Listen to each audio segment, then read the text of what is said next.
Iron Man is one of the most popular superheroes on the planet. He's sharing the screen with Peter Parker these days and is a leader within the Avengers. But despite his money, tech, and genius, other superheroes have given him a beatdown before. All performance issues, not uncommon. 1 out of 5. Find out which one's right here. But before we get started, click on the subscribe button below and become a member of our notification squad. Time to hit the button! You'll be the first to know when hot new content drops.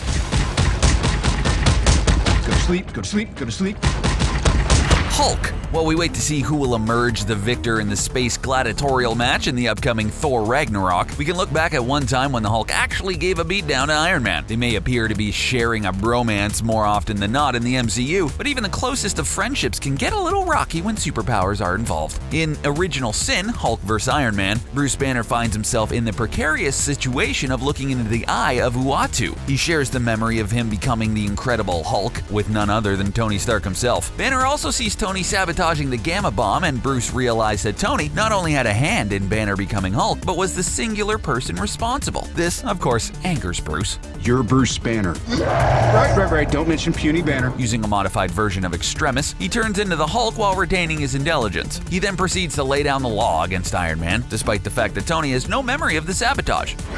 Come on, Bruce, you gotta work with me. Hulk eventually destroys the Hulkbuster armor in one punch. Tony is left with no choice but to flee, lest he get destroyed himself. So I ask you, as both warrior and king, how long do you think you can keep your friends safe from me? Black Panther. Tony Stark is usually prepared for just about anything. His armor can withstand various kinds of attack that would otherwise render him useless. But despite all his preparations, he was totally not ready for the total awesomeness that was the Black Panther. This is a waste of our talent, Stark. We are leaders of men, not petty combatants. There's no denying that Tony is a genius and likely has better technology on hand than the Panther, but T'Challa, as he's formerly known, is also extremely clever and a skilled warrior, and ultimately finds himself several moves ahead of Tony Stark. In Black Panther number 45, T'Challa ends up spraying Iron Man's stealth armor with a bottle of Mr. Clean, with a dash of ammonia in it, to track Tony's by scent. Clever. He then proceeds to stop Tony's heart by several moments by using the Ultron virus, technically killing the man in those moments. I don't care. Despite Tony's outstanding technological achievements and genius intellect, he's ultimately brought down by some common cleaning material found in everyday home. The skill of thinking outside the box really puts the Panther in a league of his own. Here's hoping we see moments like this on the big screen when Black Panther hits the screen in 2018. Tony, I want you to meet Agent Romanoff. Hi. I'm a S.H.I.E.L.D. shadow. Once we knew you were ill, I was tasked to you by Director Fury. I suggest you apologize. Black Widow. You may be surprised to learn that a spy and former assassin, without any actual superpowers, was able to take out the great Iron Man. Suppose you can keep your mouth You're shut. good.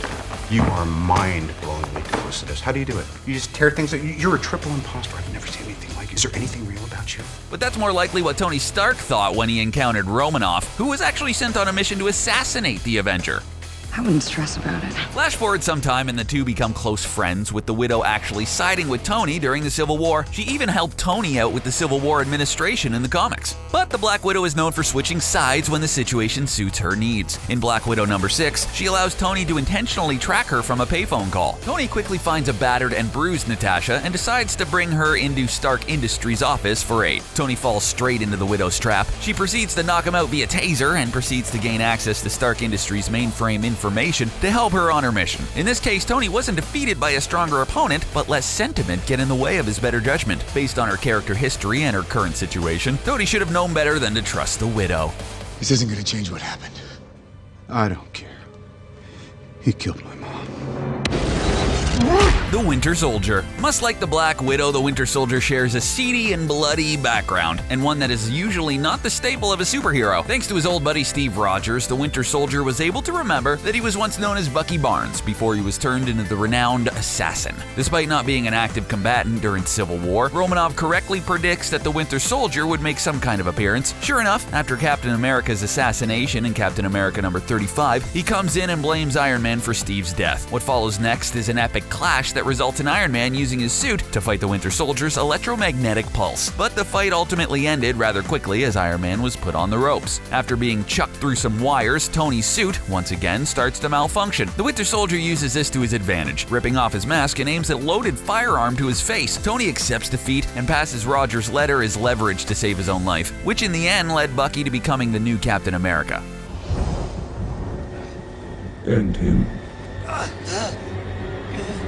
Psylocke. Contest of Champions 2 saw heroes from all over invited to the domain of a peaceful alien race in order to compete in various contests to obtain advanced technology. Of course, the aliens aren't actually peaceful, and there's a sinister plot in motion, one that will make all our heroes become brood hosts. Iron Man escapes the clutches of the plan, however. It's not long before Iron Man finds himself competing gladiatorial style in a contest against Psylocke. She uses her powers and alters her appearance to make herself look like Lady Mandarin, something that Tony isn't falling for thanks to his suit. Tony's luck is only good for so long, it seems, and it isn't long at all until his runs out against Psylocke. Shortly after, she finds him again in the forest and launches her counterattack. Tony attempts to figure out what exactly is going on, but his pause in action ultimately can be seen as a mistake in this match. Still affected by the nanites of the Brood, she manages to strike him with her powers over and over again until she overwhelms and knocks out Iron Man before he had a chance to counter.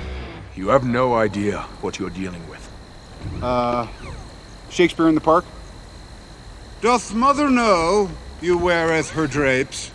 This is beyond you, Metal Man.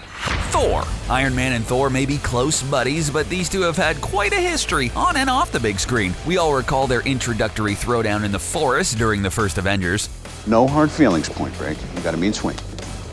But what about on the comic book page? Thor wasn't exactly chummy with Iron Man after the events of Civil War. In that arc, Tony created the robotic Thor, which offended the Asgardian to the highest degree, as Tony did not have Thor's blessing. He was further angered when Tony made it seem that Thor sided with Iron Man during the Civil War conflict. Thor proceeds to mop the floor with Iron Man, throwing down an electrical storm of rage upon the Tin Man. Thor gives Iron Man a much-deserved beatdown. You think this is funny?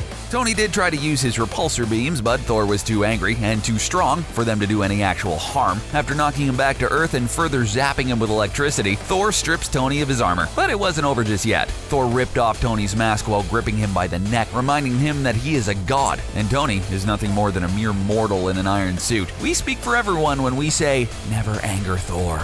If your mind gets rocky, it'll be harder for me to hold you, and you could start to slip between past and future. But what if I need to get a little rocky?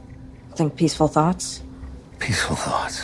Kitty Pryde. Kitty Pryde is best known to comic book fans as a member of the X-Men. Her mutation allows her to phase through organic objects and technology alike, proving to be quite the handy power when it comes to spying and running. In the comics, there was once a time when the Avengers and the X-Men engaged in a fiery battle, but Kitty found herself staying behind at the Institute to tend to the student body. It's not long before Iron Man shows up, though, and begins attacking students while he looks for hope. Kitty ain't having none of this, though, and she phases through Iron Man, disrupting his functions, even despite the countermeasures Tony had installed to prevent such a thing ever happening. But that's not the only time her powers were put to use against Tony. In the A+X comic line, Kitty Pryde actually gets around to phasing through all of Tony's armor, short-circuiting them all and leaving them completely vulnerable and powerless for their fight against the Brood. Tony was attempting to get Kitty to work for him before the incident kicked off, by accident this time though. Tony would later acknowledge that Kitty is basically his kryptonite, stating that she could easily defeat him, and keeping her too close is a recipe for disaster.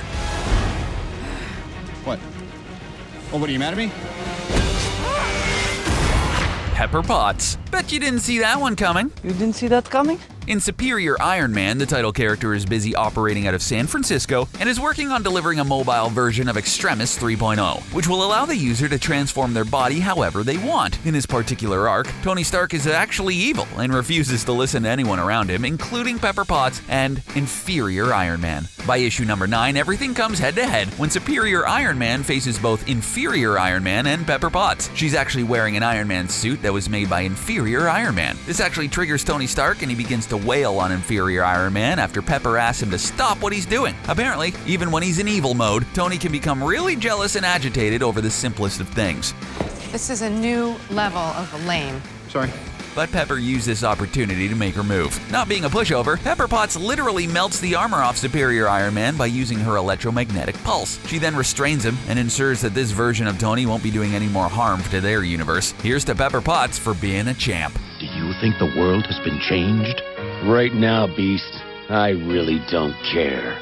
I just want to go home. Cable. In Avengers X Sanction, which is a tie-in to the comic to the previously mentioned X-Men and Avengers battle, Cable finds himself coming back to Earth and fighting alongside the Avengers over Hope. He reveals that he actually adopted Hope as his daughter, and he felt duty-bound to come back and protect her. Cable finds himself confronted by Iron Man around this time. After refusing to listen to Cable's explanation, Iron Man begins a fight against Cable, who is infected with the technovirus and is also sporting an Iron Man chest plate for good measure. He uses the chest beam to attack Tony. At this time, he begins to inform Stark that he is in fact using technology that Stark himself hasn't built yet, since Cable is from the future, and all that comic book stuff, you know. Where did that come from? After a small bout underwater, Tony believes he actually has beaten Cable. He of course was mistaken, and Cable corrupts Tony's suit and punches him straight out of the air. Cable proceeds to capture him and deliver Stark to the Red Hulk. Cable's ability to use Stark's future tech against him and win definitely makes Cable a really interesting character. Here's hoping we get something like that in Deadpool 2. Don't tell Aunt May. Spider-Man. Spider-Man and Iron Man may be sharing the big screen together in the web-slinger's first solo movie in the MCU, Homecoming, but that doesn't mean they're always been close buddies. In fact, on the comic book page, there was a time when the web-slinger actually beat his idol. Spider-Man What If, Back in Black, retells the events of Spider-Man number 544. Only this time around, the sniper bullet that killed Aunt May actually ended up killing Mary Jane. The sniper in question was under the employment of none other than the Kingpin himself. Consumed by anger and grief, Peter actually finds and eliminates the sniper, then digs up the old black suit and embarks on a personal vendetta against Wilson Fisk. Hearing about Peter's loss and his campaign, Iron Man and the Avengers attempt to help Peter out, only to be met by Fisk. Get outside. Guess who? Hi. Iron Man tries to calm Pete down, but the web-slinger isn't having any of it. During their fight, Spider-Man is able to shove Stark's hand over his heart as he's about to use the repulsor blast, causing the suit to malfunction. Peter then strips Tony of his armor and proceeds on his crusade. Okay, guys, I'm out of here. Hey, kid, I like your style, wardrobe notwithstanding. How about you visit the plant on Saturday? Maybe I can help you out. And that does it for today. Which superhero victory against Iron Man is your favorite moment? Was there any epic moments that we missed? Let us know in the comments below. Be sure to give this video a like and subscribe to our channel. That way you'll be sure to get all the greatest videos added to your playlist every day. Thanks for watching.